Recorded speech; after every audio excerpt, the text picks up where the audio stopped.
Charles, can you hear me now, loud and clear? Yes, we can hear you loud and clear. Okay, so please phone me, or Sebastian phone me if whatever reason we freeze at any point, or I freeze. Well, it's a real pleasure to be with you this evening, and today I'm going to be talking, as Charles mentioned, about fatherhood. So I do a lot of work with young dads in my capacity as a headmaster, and also in the work that I do with ProParent. So picture this scene. A young man gets married, and in time, he and his wife announce the wonderful news that their first child is on its way. Now, the young man knows that he's going to have to make some sacrifices. Yeah. Even after he had got married, he started cutting back a little bit. His trips to the pub were less frequent, and he even began to reduce some of his gym commitments as well. So the young man figures, well, look, when the baby arrives, I know that I'm going to have to make a few adjustments, but with some really clever timetabling, because men are really good at problem solving, I should be able to carry on with many of my old pastimes in, pretty much just a few adjustments, but otherwise in the same way. In short, my involvement with my future child is going to be something manageable, right, with all my past commitments. And, I can work something out. I can figure it out. The possibility that there might be a complete and abrupt end to his former life never really enters his mind. And I can see this with my own second son, who's had a child recently. Indeed, and please don't take this the wrong way, chaps, but from my experience, I've noticed that many young fathers-to-be suppose that their old ego-centered lives will somehow be able to continue more or less unabated after the first child arrives. And as I say, for many, nothing really prepares them for this onslaught that's about to hit them. And it's only after the first child arrives, this young man begins to feel that maybe somehow his wife and child are literally, and perhaps even intentionally, trying to kill his old self. Yeah? And all around, everything is changing for this young man, without any signs of ever reverting back to his old ways, as things used to be. Yeah? And into this indefinite future, nearly every hour of his days threatens to be filled with activities that, as a single person, or even a childless husband, he would never have chosen. Yeah, never have chosen.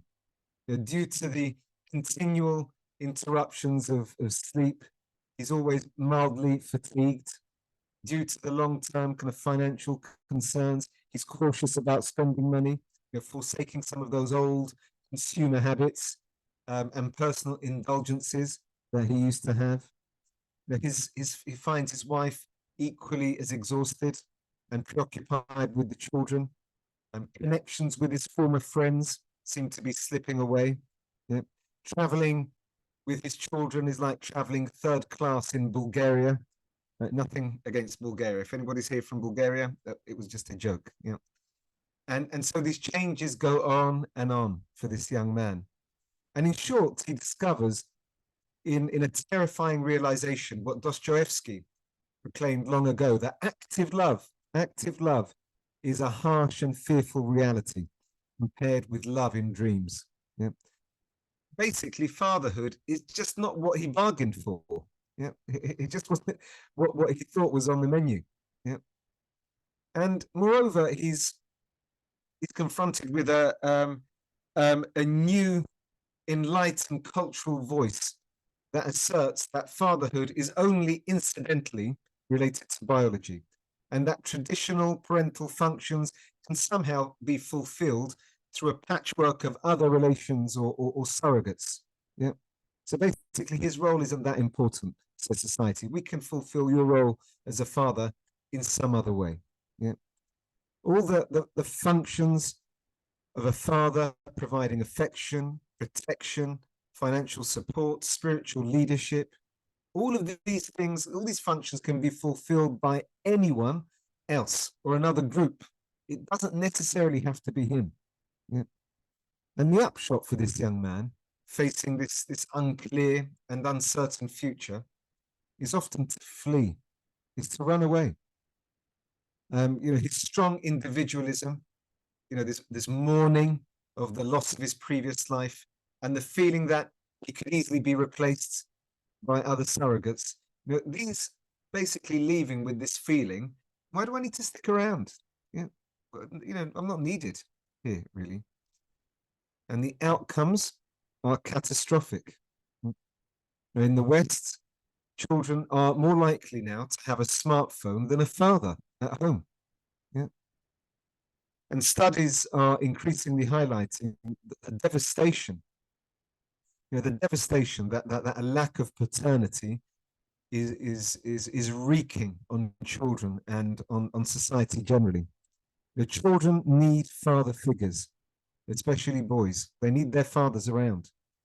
The fatherless children, so the stats show, have rates of imprisonment, criminal activity, poverty, drug and alcohol abuse, teen pregnancy, alarmingly higher than their two-parent counterparts. The facts are there.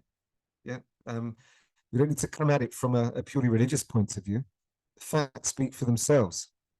And together with the staggering divorce rate and the move in the West, in particular, towards alternative lifestyles, permanent bachelorhood, cohabitation, people are wondering, at least in the societies that where I'm coming from, really, they're wondering if we're actually witnessing the end of the family.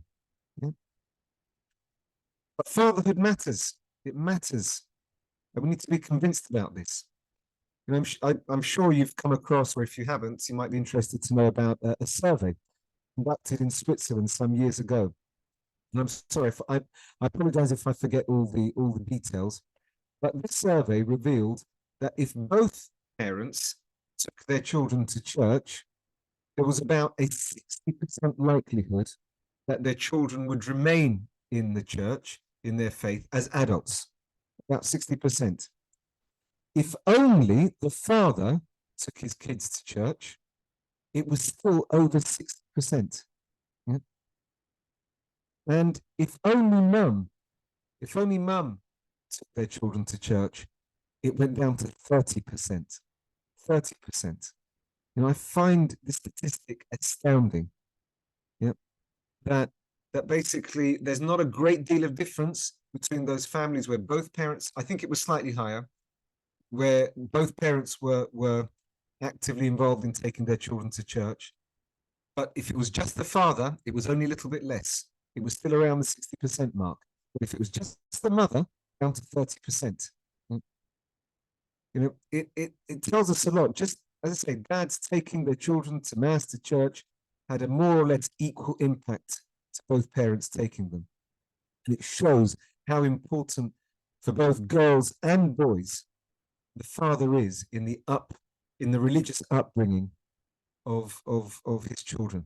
Yeah, how important the spiritual leadership that the father plays. It's as if God is saying, look, guys, step up. Yeah, step up. When it comes to dealing with your family spiritually, you are my representative. I'm working through you and I'm counting on you, says God. This is the big responsibility we have as fathers. So the first advice I give you this evening is this. Take up God's mission to lead your family spiritually. Pray for your children. Pray for your spouses and fast. Yeah, and fast. I often like to begin, I didn't do this evening, but begin with my talks on fatherhood with fasting. We need to fast. We need to make sacrifices, spiritual sacrifices for our families.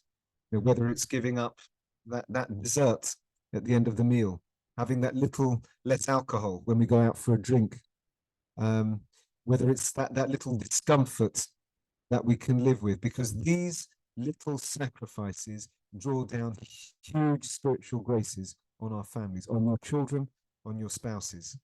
Pray and fast. Yeah, pray and fast. Offer something up.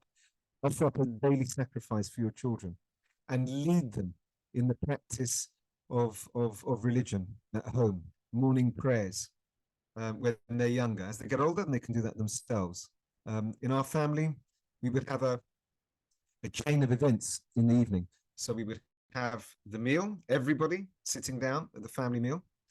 And then afterwards we would clear up. Then we would say the rosary as a family. And I know that not everybody here this evening is going to be Catholic, but the rosary, a wonderful prayer. And we would say, if our child was in year one decade of the rosary, year two decades of the rosary, so that they would build up over time the resilience, if you like, to pray the whole rosary by the time they got to the end of primary school. And then we would have a get together, right, as a family. So it was mealtime, rosary, get together, mealtime, rosary, get together, a chain of events, habits that we instill, a culture that we instill in our families, and then those night prayers. And with grace before meals, that would be another way to start the meals. So instead of children sitting at the table, a bit like the Formula One grid, about to launch into their food, they wait. We say grace, and then we can begin meal times. And that was it. Just a few spiritual devotions: morning prayer, the rosary, night prayer, and then obviously attending mass on a Sunday, really, as a family. So if the father is the one who's leading this is going to have a deep impact on the children throughout their lives. And rest assured that your sacrifices are going to bear much fruit, fathers, not just spiritual ones.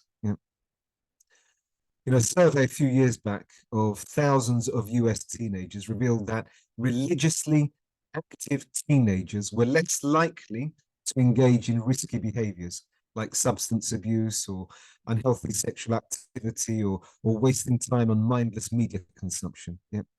Religion provided these teenagers with a sense of hope, with a sense of purpose and guidance, making and helping them to make good decisions in their lives and supporting them during the difficult times of those teenage years, really. So if we want our children to be emotionally stable, the kind of individuals who make good decisions, who have good judgment, their fathers at home need to lead in these spiritual practices. They need to set that example. I mean, St. John Paul II was asked one time if his father was a tough father. Yeah. And he said, yes, he was a very tough father. And then he added, on himself. Yeah, on himself. He was tough on himself, but very merciful with everybody else. Yeah. And he did a lot to pass on his faith to his son. And what an outcome it was, becoming St. John Paul II. But let's follow his example. Let's be the kind of fathers who are tough on ourselves and merciful on the people around us. We want to be the kind of father that John Paul II had. Yeah. So fatherhood matters. And through the exhaustion, financial stress, the general chaos that enters at times, we need to do all we can to help fathers enter into this mystery of this divine vocation. Yeah. And deep contentment can be had when we embrace this fatherhood. Yeah, deep contentment. Fatherhood not based on the pleasure or the amusement of playing football or rugby with our schoolmates, yeah, but rather on the honor and the nobility of sacrifice and commitment, a little bit like that felt by a soldier. This is what we have to capture as fathers, because if men are faithful to their calling as dads, they might come to find that really against all their prior expectations, they never really want to return to the way things were before. Yeah, and I can see that with my son. I mean, for me, having a grandson who's only 2 or 3 months old, double pleasure with pleasure of having the grandson and the other pleasure of seeing my son making sacrifices, growing up. And I can see that even after 3 months, the sacrifices that he makes for his little son, yeah, he doesn't want to go back to the way things were. He recognizes that now he's becoming a better version of himself. Yeah, he doesn't want to go back, and neither should you or I. So qualities of fatherhood. Let me talk a little bit about this. Because with all this in mind, let's consider this vocation a little bit more carefully. And so, what are the qualities that we want to have as a good father? What are the qualities? So the first thing is making time for our children.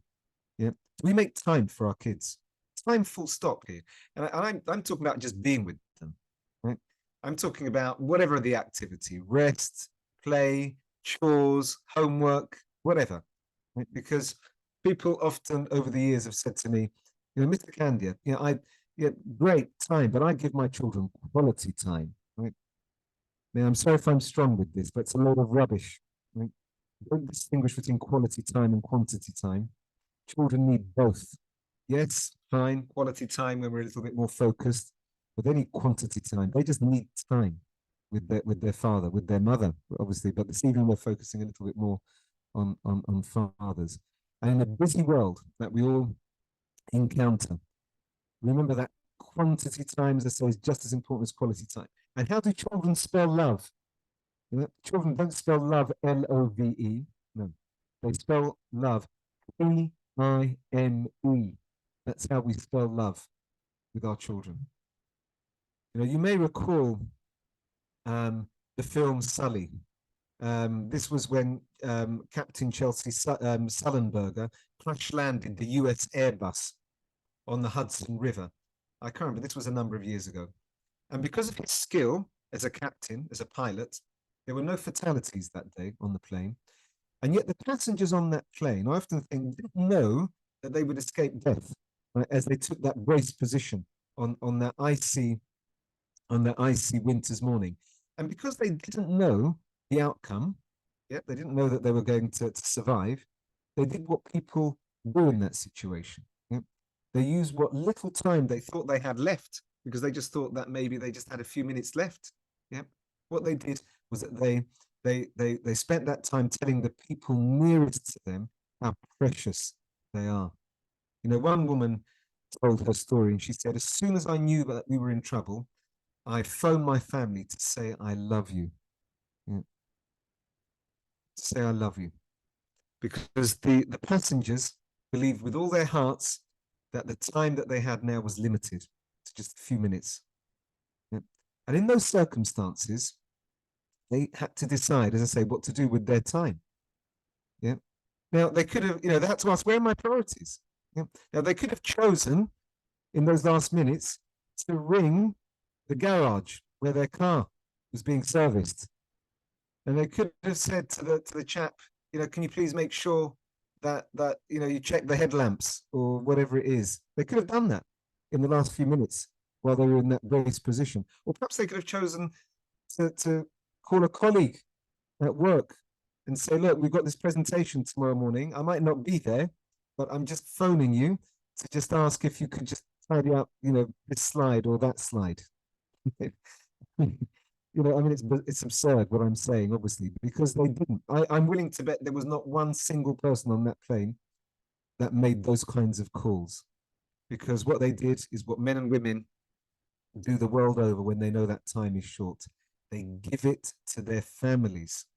They give time to their families. Yeah? Our time is limited, chaps.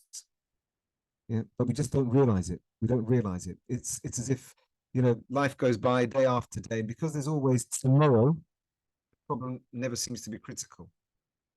Now, I'm not saying that we live in our lives in an anxious state, right? Thinking, oh my gosh, I might not be here tomorrow. Let me forget work. Let me forget all these things and just spend time with my kids. Of course not. That's not what I'm saying. We've got to go. We've got to get to work. We've got to put food on the table. We've got to do all of those things. They're really, really important. But do we need to really night after night stay in our workplace until 7 o'clock, 8 o'clock in the evening?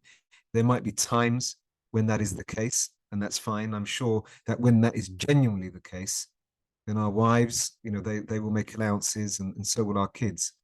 But when that goes on week after week, month after month, we need to question ourselves and really really reflect on whether or not we need to really question where our priorities are, where our hearts are, where our hearts are. And apparently, in an average life, we spend 6 months waiting for traffic lights to change, 23 years asleep. Although, from the experience of having 7 teenage children at one point, I mean, 3 of them are married now, but when they were younger, I'm sure it's more like 43 years. sleeping. Anyway, and 2 years apparently, I don't know who's done these statistics, but anyway, 2 years apparently looking for things that we've lost. So by the time we've had a nap, looked for our car keys and waited for the green light, there's not much time left. So we need to use our time well. Right? So let's remember to prioritize. Let's make sure that we know where our hearts are.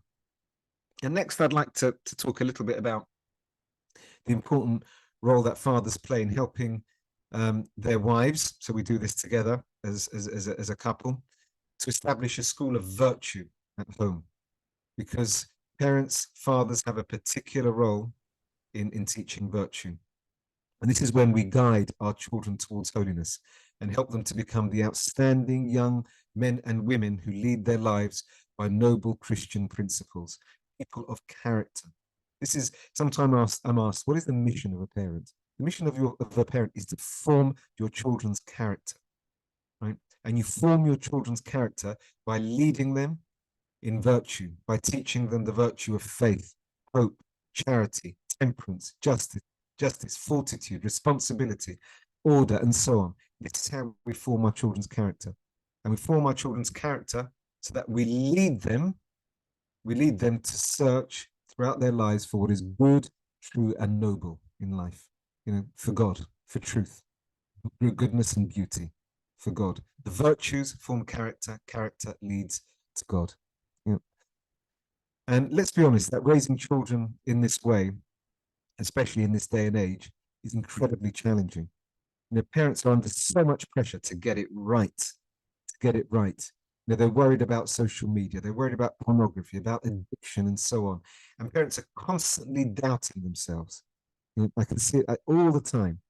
But remember, God, who is stronger than society, has ordained that parents, you and I, are always going to have the power to influence our children for the good. Reject these ideas that somehow it's too much. Society is too strong with all its ideologies. I can't do it. Yes, you can.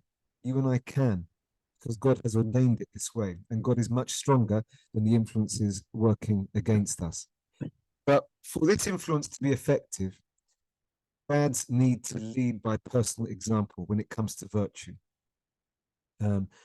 Because if they show a lukewarm commitment to a life of virtue, then let's not be surprised if their children end up even colder. Yeah. So if we as fathers are a little lazy, if we're lacking in punctuality, in order, in temperance, we don't say no to ourselves. We always eat, max out on food, max out on drink, max out on all the kind of the pastimes and the leisure times and all the rest of it. Well, how on earth, if you find it difficult to say no to ourselves, how on earth are we going to be? Why are we going to be surprised if our children are 1 or 2 degrees worse? Really, our way of life as fathers must be joyful and attractive. Our children need to see that by living Christian values, that brings happiness. Yeah, they shouldn't see cranky fathers exhausted by life, but by fathers who embody cheerfulness and positivity. They need to see that following these Christian values, these virtues, it works. It actually works. That dad comes home from work smiling, not defeated, day after day, year after year. And some people may say, well, this is just too much. This is just too heroic. You're asking too much. Yeah, it is heroic. Yeah, it does require heroism. We talk about heroes in films. Well, that's all fantasy stuff. A father who day after day tries to live in this way, he's the true hero. He's the true hero. Our children move in a culture constantly promoting distorted ideals, and therefore our homes need to be counterpoints to that influence. Places that celebrate, as I said before, beauty, goodness, and truth through the books we read, through the media that comes through our televisions and laptops and so on, through the movies we watch, through the places we visit, through the holidays we go to. All of this culture really has to be kind of filtered in many ways, obviously through both mum and dad, but often the father has a big role to play in this, really, in teaching virtue. in the way he protects the moral environment of his home, ensuring that the influences from the media are appropriately filtered. Yeah. In the past, many years ago, you and I, 100 years ago, as fathers, we would be the physical protectors of our families. You know, there was no police force, there was no army. Maybe there was an army, but they weren't there to protect individual households. So if somebody came to our door with a club or with a sword or whatever it might be, we were the ones who had to protect our families in that situation. Now we have a police force and we have security. Somebody comes at the door, you know, we phone, police come through and all the rest of it. But you know, so now it's less physical protection, but much more moral protection. Moral protection when it comes to um, promoting virtue at home.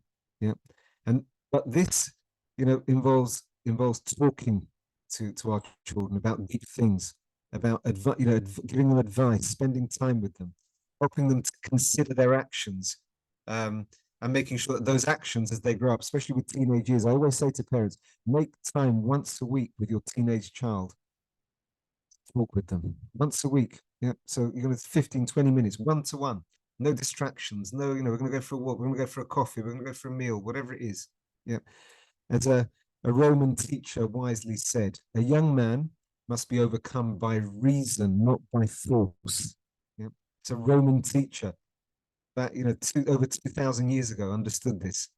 You know, we must, you know, and it's not about winning arguments. It's not about winning arguments, but about fostering critical thinking in our children, giving them the tools for good decision making, and allowing them to learn from the consequences of their choices. Yeah. So I said, lots can be said here about promoting that culture at home, but having regular conversations about what's going on in the world, the influences around them, social media, approaches to technology, moral questions, you know, one-to-one discussions on a regular basis, at least once a week. Because if young people haven't learned to truly internalize those values, they'll lack the foundation to resist the negative influences that they're going to face on their own later on as adults. So a father can do a great deal to help his children to think critically. Yeah. And when it comes to being a good father, there's only really one word that sums up all these things that I've been saying, really. And this word is relationship. Yeah, relationship. And the key to developing relationships in our families is to love those of us. I think Charles alluded to this at the beginning, but to love those around us in our family unconditionally. Because if dads pass on to their children as they grow up, it's unconditional love. Their own children are going to have wonderful marriages later on. Yeah. You know, we know too well, and I know it's not politically correct to say this nowadays, but men and women love differently. Yeah. The male tendency is to often link success with respect and even love. So therefore, if I'm successful, um, you know, that equates to love. You know, I mean, I'm just giving my own experiences here, but you know, think back, chaps, to the time at school. Maybe like me, you were dressed in short trousers. You know, perhaps your mother has a photograph of you on her sideboard. You know, aged 10, and imagine you're standing in the school playground, and two boys are leaning against the wall, looking at a large group of children, and their eyes are searching and assessing because they are picking the football teams. Yeah. And your stomach is churning because there's this awful possibility that you be last. You could be the last one to be chosen for the football team. And then suddenly your name is called out. Thank goodness for that. Sheer relief. The boy left behind is always picked last. You know, you needn't have worried. Now, chaps, think back how these captains were chosen. How were these captains chosen against the war? Yeah. Friendship? No. A little bribery? No. In the end, it was ability because they wanted winners on their team. It wasn't about friendship. You know, my friends often didn't pick their friends. They picked those who were going to score the goals. Well, ability. And men have never left that playground. Yeah. Because now the two captains have been replaced by bosses, by shareholders, by colleagues. Yeah. And most men know that if they achieve, they're going to be wanted. If they're successful in their work, they're going to be wanted. They're going to be loved, as it were. Yeah. And since the playground, we as men, from young boys, we've been told that people will like you, people will respect you, people will reward you. Yeah. If you are successful. Yeah. And if you achieve. But a father's love has got to be different. It's got to be different. Children need to feel that their parents love them unconditionally, that this love is a love without strings, different from respecting or admiring the other because of some success. Yeah. Dads need to keep reminding themselves that the key to their children's heart is to let them know that they are loved unconditionally. Yeah. There is no more powerful force on earth for building strong relationships. I remember I learned this the hard way, by the way. I remember my daughter coming home a few years ago from, well, many years ago now. She's married as well. She's in her mid-20s. But when she was about 16, I'm coming home from school one day, and she came yelling, "Dad, I've got 90% for my RE exam." Yeah? Oh, it was a mock exam. It wasn't her GCSEs. It was a mock exam. And perhaps I was feeling a little bit tired, or it had been a long day, but I immediately fired out two questions to her. I said, "What happened to the other 10%? And what did the rest of the class get?" Dad, does this ring true? Right? Does this ring true? Um, you know, I'm not proud of that memory, because my daughter Catherine has a whole life, had a whole life in front of her, filled with those who will want to love her when she succeeds. Yeah. I want her to know that my love for her as a father is not based on success, but it's based on the fact that I am her father. Yeah. Now, fortunately, there have been many moments since then, since that mock RE exam, that I've been able to convey this to her. But let me be clear that loving our children unconditionally doesn't mean that we don't motivate them to be better. Yeah. It doesn't mean that we hope that they don't change and that they improve, because this is how God loves us. Right? Both things can be true. That God loves us unconditionally, but at the same time encourages us always to be the best version of ourselves. Right? He allows the things in our lives. He allows, sometimes he permits suffering, because he knows through that suffering we can grow as individuals if we rely on him, and we deal with that suffering in the way that he's, through his grace, and the way that he's taught us. Yeah. So both things can be true. We can love our children unconditionally, and at the same time want them to, to do well and to become the best versions of themselves. Right? These things are not mutually exclusive in a father who loves his children in this way. Um, and remember, we need to show them lots of affection, and even in public from time to time. I used to love going up to my 15-year-old sons and giving them a hug in front of their friends. Yeah, they're squirming, trying, at first, kind of pulling away, whatever, but deep down, they know that they are secure, that they're being loved. And we need to tell our children we love them. So easy when they're 5 years of age, sitting on our lap and, watching a Disney movie, cuddling up and saying how much we love them. And when they're 15 years of age and growing stubble, and kind of, knuckles down to the ground, walking down the stairs with grunts and groans in the morning, and so it's very difficult to say to that 15-year-old boy, "I love you." But we come out of our comfort zone. He needs to know. He needs to know, because it's very tentative age, teenage years. I mean, I've given many talks on this, really. It's a very tentative age. And it might look as if they don't need that, but they do. They need to be told that they are loved, and they need to feel that physical affection.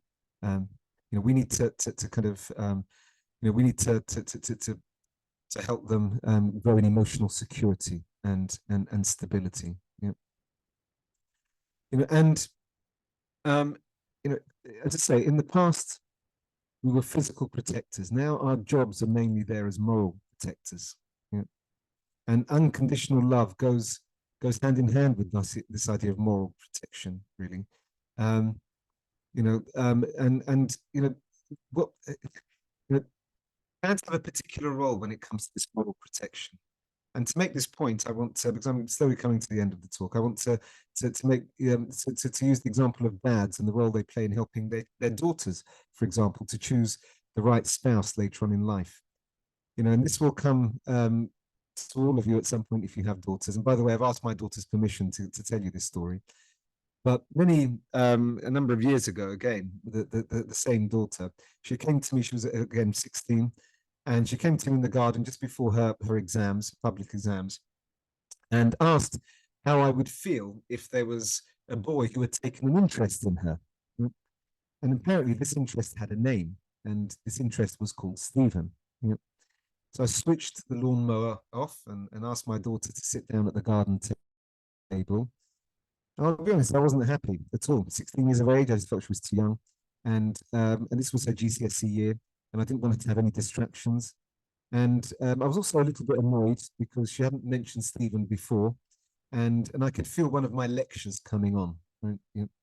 But then I remembered some sound advice that I'd been given when this moment would arise. And so I'm giving it to you now, I'm passing it on.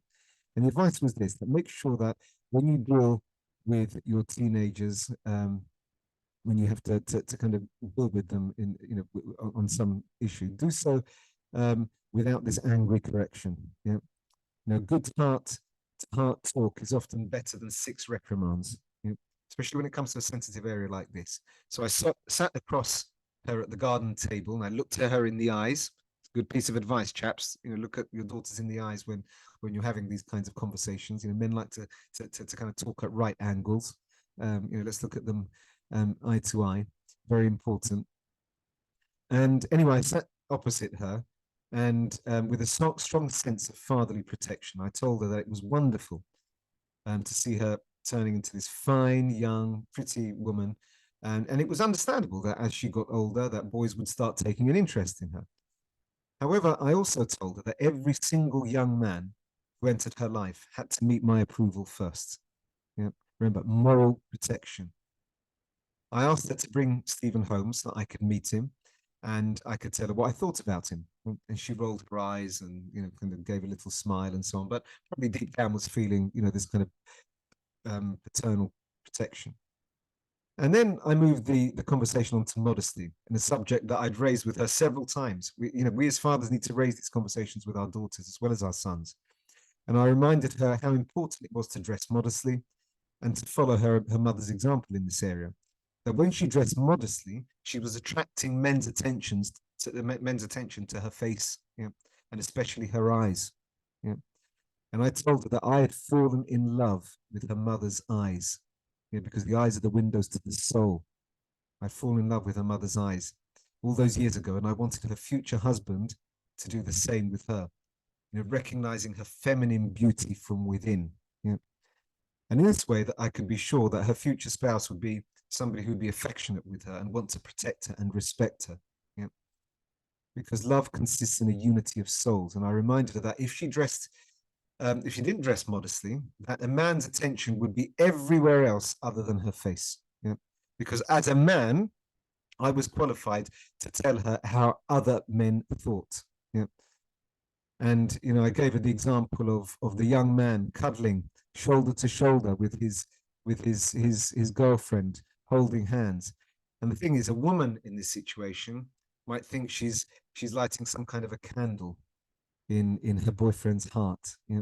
But the opposite may be true. She may be in fact lighting an explosive. And I pointed out that even well-formed young men who come from good families, who want to lead good, clean lives, when put in a situation like that, this kind of romantic cuddle, will find it difficult for things not to get out of control very quickly.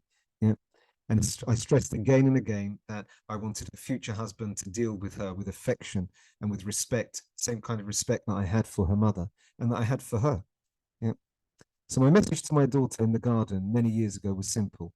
If someday somebody's going to replace me as your protector, then he's going to have to fall in love with your eyes. And he also needs to meet my approval. Anyway, the conversation finished with a "come on, Dad" and all this kind of thing, but the smile summed it all up. She felt safe and protected. Anyway, a week later, sorry, I'm coming to an end because I can see we're running out of time. But a week later, this interest even appeared at the house. Now, people talk a lot about women's intuition, but men have intuition too, especially when it comes to this. And he was a decent enough 17-year-old. He was fairly polite, well spoken, attended mass on Sundays with his family in the local church. But after meeting him several times, I'm not going to bore you this evening, really, to give you all the reasons. But seeing one or two things, I began to have my suspicions about this young man. And after a series of episodes, I finally came to the conclusion that this boy was not the right person for Catherine. So eventually I sat her down and I suggested to her that she break off the relationship. She was very emotional, very tearful, but deep down she knew it was the right thing to do.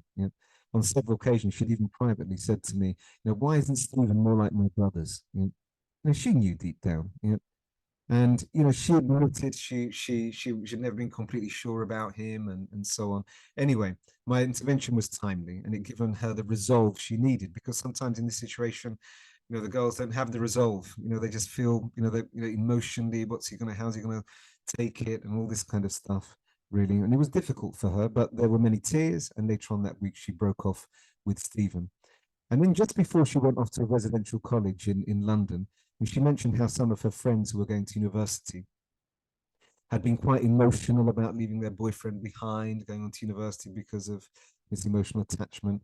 And I teased her a little bit about this, really, because now she wasn't emotionally attached going on to university. And she gave me a playful smile, rolled her eyes, and said, actually, Dad, it's nice to be, it's nice to be leaving home and to be free from all your lectures. So, in my mind, I was thinking it's much better that she cries now over this young man than several years from now. Better to have shed a few tears now than getting into a bad situation later. Yeah. And now, I'm delighted to say she's married this very fine young man who asked for a hand in marriage, somebody I talked to about all these things, about the respect that I wanted him to have, that he clearly has for her. As well. Fine young man who I'm proud to call my son-in-law, really.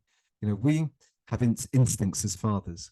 You know what's best for your children, and do not be afraid to take the lead in if others encouraging you to take a back seat. Our job is to be effective leaders in our home, and we need it's a hero's job. It's a hero's job. Okay, I'm going to round up now. I can see I've gone 4 minutes over. If Charles can allow me to just finish off, and then we'll just allow for a few moments for questions. Great marriages are possible when a husband devotes himself first and foremost to his wife, placing his kids a very close second, your wife first and your kids second. Now, I once heard of a family growing up in the States where there were 12 children, and how one of them remembered a small incident all her life. Yeah. And all the children were in the living room around the stove because it was really cold. It was a cold day and they were trying to stay warm. And the mother was missing. And the father came to the doorway, and he was a silent German American type, who didn't say much. He just stood there and he looked over the crowd of kids, 12 of them, and said, "Where is everybody? Where is everybody?" And they looked at each other and they realized that the only person who was missing was their mother. And so that's how all their life they came to know that in Dad's eyes, Mum is everybody. Mum is the center of his life. And deep down, children recognize this. They love to see affection between parents. When we kiss our wives, when the first action, when we come in, dads, the first thing we do, what's the first thing we do every day when we come in? We kiss our wives. We kiss our wives. Wherever she's in the house, we go straight to our wives. We kiss our wives with affection, because when we kiss our wives, we're kissing each of our children in turn. Yeah. And they know this somehow. Yeah.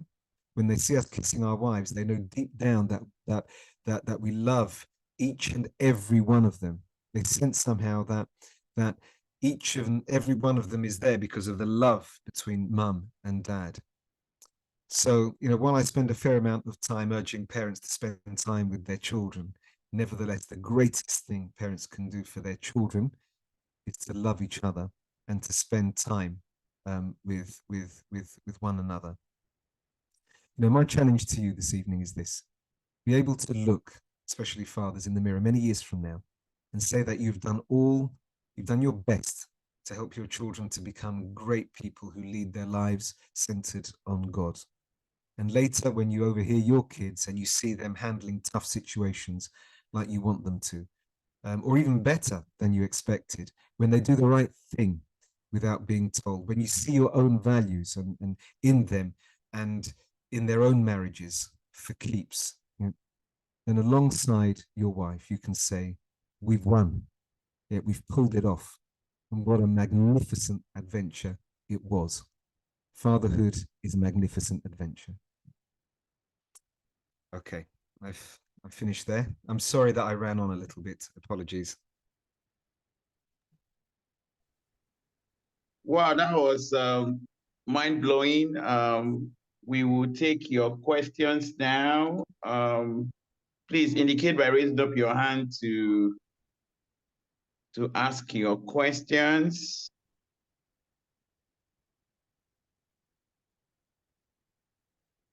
Indicate by raising up your hand. Let's have your questions.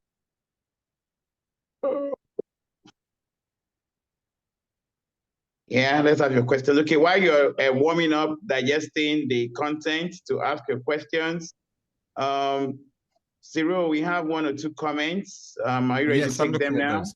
Yeah, no, I was looking at those precisely. So just trying to read, digest. Sorry, it's a bit small.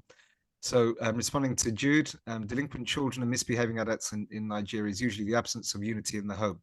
Mother going to church alone with children is a flag. Besides the Oedipus complex, same with the father and daughters. True, though, fathers have to work a lot harder, same as mothers, to make that home the paradise we hear about. Yeah, I mean, I think this unity between mum and dad is essential, really. And this is why, make time. I mentioned, making time for your wives. Make sure that you build in those date nights with your spouse when you can reflect on your mission as parents. Those date nights are opportunities when we can go out for a meal, we can go out for a coffee, and we can help each other emotionally, to kind of strengthen ourselves for the mission. And talk about our kids, talk about what we're trying to achieve as a family. I mean, I know one chap who told me a number of years ago. This is a chap with he had 11 children at the time. So if he can do this, nobody here on this platform this evening has any excuse. So 11 children, and he said to me that he put on a par with his religious norms. So this was a man who was going to mass daily, a man who prayed daily. He put it on the same level as this, to come home every evening, to make his wife a cup of tea. So he make his wife a cup of tea, not the other way around. And then to sit down without any distractions. You listen, I talk, you listen. And to provide that emotional environment to be able to talk about the day, to kind of, because to talk about the day, talk about the kids, whatever. Right? And I often put this to dads and say, look, what, have this as a real target for yourselves, really.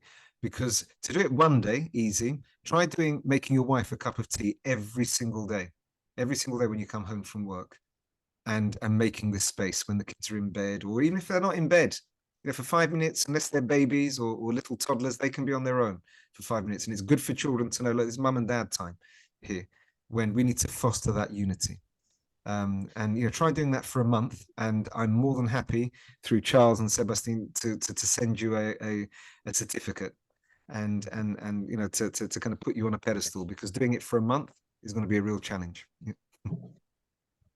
There's a hand up. All right. Yeah, before you take the other one, Emmanuel Ikena Amechi would like to ask a question. We'll take that now. Emmanuel, please. Thank you so much, Ciro. You're very welcome. For the talk. A quick question. So I like the narrative you've put around what a beautiful father should be, and I like the story you told about how your 16-year-old daughter was able to confide in you.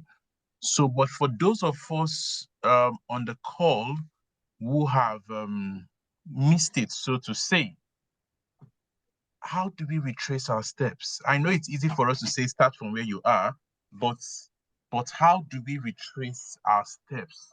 What are those practical things we can do to restore the moral protection that our children expect of us as fathers and become the husbands our sons would want to be if they become fathers, or if they choose to become priests, to become the right kind of fathers.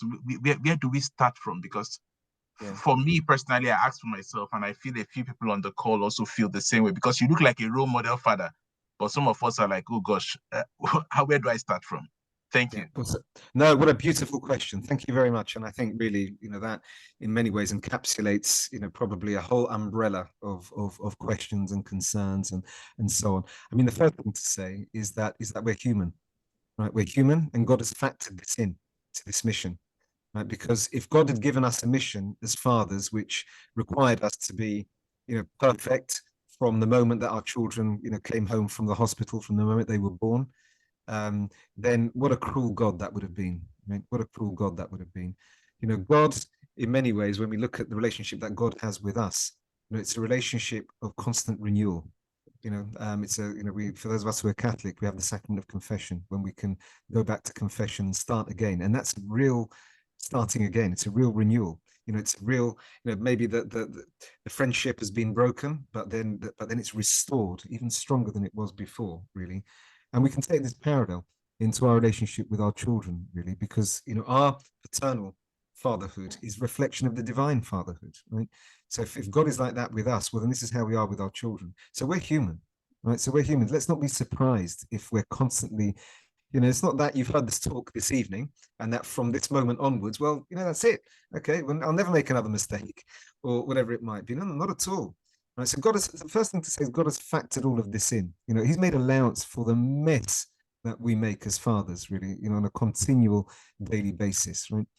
So that's number one. Number two, let's think that the most important thing, going back to what I was saying about achievement and success, we as fathers, as men, kind of are focused on achievement and success. So we measure always, how successful we are and how successful we are as a father. Are we a good father? Can we give ourselves marks out of 10 for how our children are growing up and so on? Let's try and avoid that, because what's more important than that is the process, it's the struggle, it's the desire. It's the desire to do good, which is more important than the actual doing the good. Right? So it's not what we do, it's who we are. It's the desires, the good desires we have. I've seen many men who have made an absolute mess of their fatherhood. And you alluded to, beforehand, you said, well, you would say start again. But the truth is that I've seen many, many men making an absolute mess of things, really, over the course of their children's upbringing. But the issue here is not necessarily in what I've done, it's who I am. Who do I see myself? Do I have this desire? It's my good desires. Because the reason I make a big thing of good desires, more important than doing good, is because good desires is what picks you up when you fail, when you've made a mess of it, rather than wallowing in the self-pity or we haven't got time for self-pity. We haven't got time for victim complex. We need to recognize we're human. We pick ourselves up. If we need to go to confession, if we have a spiritual, if this is we have a spiritual perspective on this, and we need to go to confession, we need to apologize to our kids, to our wives, fine, we do all of those things and we start again, because we have good desires to do these things.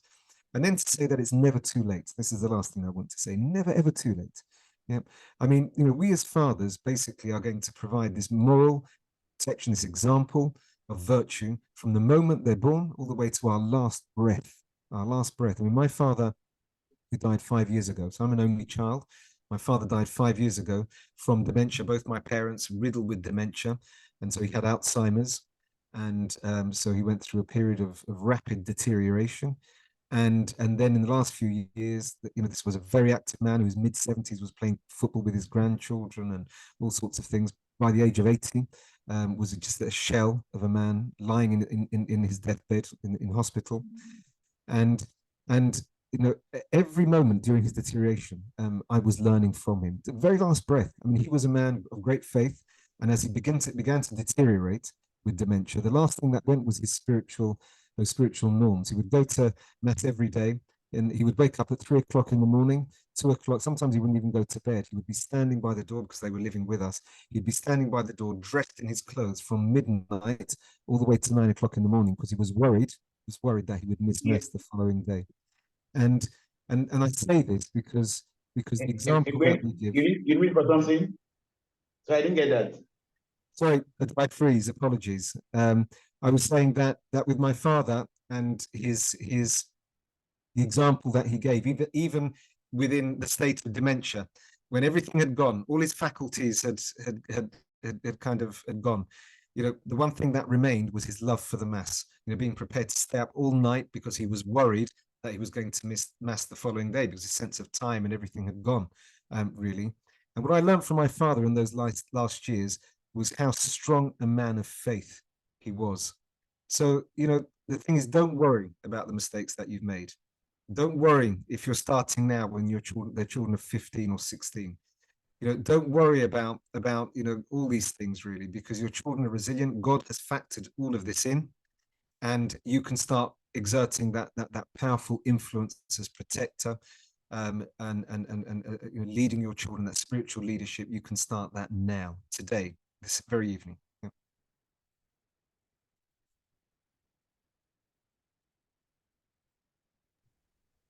I think there are more questions on the chat, Charles. Yes, there are some more questions here on the chat, and they are bordered around mid schools. So we just take the two mid schools together.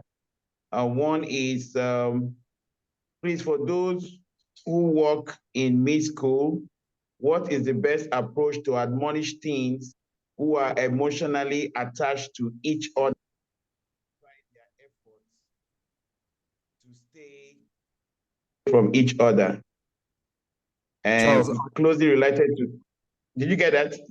could you just sum it up? Sorry, because you came in and out there, so I just missed it a little bit. So for those of Okay. for those of us who are working in schools and something to do with presumably people. Yes, for those who work in a mid school, what is the best approach to admonish teens who are emotionally attached to each other despite their efforts to stay away from each other? Well, I think Closely tied to that is, how can moral issues be addressed in a mid school with apparently faulty management? Is prayer enough to fix it?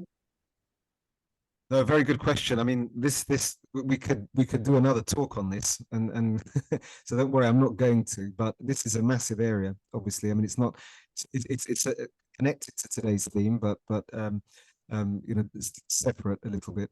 And what I would say is this: that you know, we working in a school mirrors the work of what's happening in a family. We're developing culture. Right? We're developing culture. So really underlying your question is, how do you develop a culture where young people seek what is true, beautiful, and good?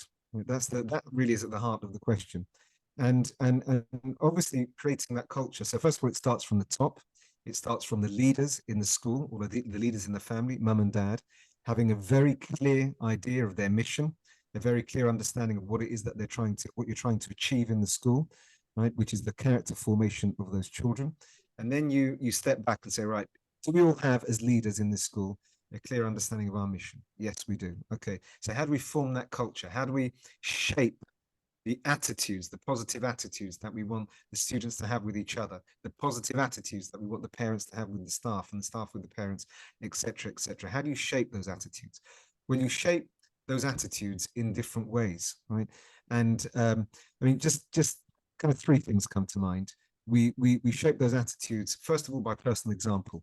So the teachers in the school have got to be, you know, they've got to be trying to, you know, they need to reflect in their CPD and their staff formation about being strong role models, strong examples. Everybody in the school, from the caretaker all the way up to the head teacher, really. So personal example. The other thing is verbal explanation. We need to engage these children in quality conversations, and quality conversations given by people with strong formation. Right, so this can't be given to people who have a, you know, maybe a completely distorted idea of love, for example. Right, let's take about love, because if you have somebody without formation talking to kids about love, right, about love, then you know that person's going to kind of equate love with kind of love that we find in Hollywood movies. Really, that's not love. You know, that's not love. You know, we you know, for example, we never separate sexual love with deep love, the kind of love that the church talks to us about. We don't separate these things. You know, love. We need to talk to our children about what love means. What is love? You know, love is that unconditional love that we talked about earlier on. It's the kind of love that a mother or father has when they sacrifice themselves for their children. Right? And there are so many wonderful examples of this kind of sacrificial love throughout history. You know, men and women in wars, you know, kind of laying down their lives for their children. Kind of putting the needs of their children ahead of their own needs. It's the kind of love we need to talk to these young people about, not the kind of romanticized love which we find in films. Now, the thing is, because your question is such a big question, it's such a big question, I can't really do it justice. What I would say, I want to leave it at that, really, and to say that you need to have people with formation, people who can lead these sorts of discussions, people who have very good understanding of love, and can engage these young people, not by force. You know, this is what the church says, and if you don't believe in this, you know, you're all going to hell, kind of thing. Right? I mean, nowadays that's not going to get you anywhere with these young people. You know, we need to engage them rationally. We need to discuss principles with them, and we need to, by our own personal example, show them that this way of living is attractive and can lead to them being very, very happy in this life and in the next. I hope I've done the question a little bit of justice, really. Oh, you act excellently well. So please, we have the attendance in the chat box. Just click to fill in the attendance while we just tackle maybe one more question before we can let you go. Sure. There's one here on. There's a hand up. Oh, there's a hand up. Okay. Yes, Jude. Okay, Jude, let's hear you, please.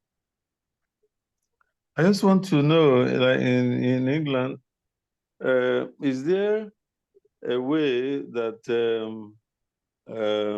couples who are about getting married are made to go through some of these courses on affection and raising of children? Because it appears here in Nigeria, once one gets to the age of marriage or desires to marry, we just marry, and then we just like go on autopilot, you know, making children, and then breeding them, and then they just turn out without any professional tutelage. You know, like the lecture has shown that there are lots that has to do with marriage, love, and then raising of children. In England, do you have courses that run in schools, curriculum that teach about relationship? I just want to know. What a great question, a great one to end with, really, because you know it's amazing how the Holy Spirit kind of guides these sorts of talks, because it's a wonderful way to end with an encouragement for all of you. So Jude, thank you for that. You know, just an encouragement with all of you that really, you know, we need to take, and I think you use the word professional there, we need to take our responsibilities as parents just as seriously, and more so, obviously, as we take those professional responsibilities. You know, in professional life, we're prepared to go on courses. In professional life, we're prepared to spend money on our professional development, to take exams in order to, you know, get higher up on the professional ladder and all the rest of it. And as Jude says, when it comes to upbringing, parenthood, fatherhood, all of this, really, you know, we just do it. Really, we don't study it. We don't develop that mindset of studying how to become a good parent or a good father. And sadly, this lack of study is here in England as well. I think for many parents, what they do, I'm a baptism catechist in my parish, and what happens is that when I get these young people who are having their children baptized, and I'm preparing them for baptism, they are really keen and eager.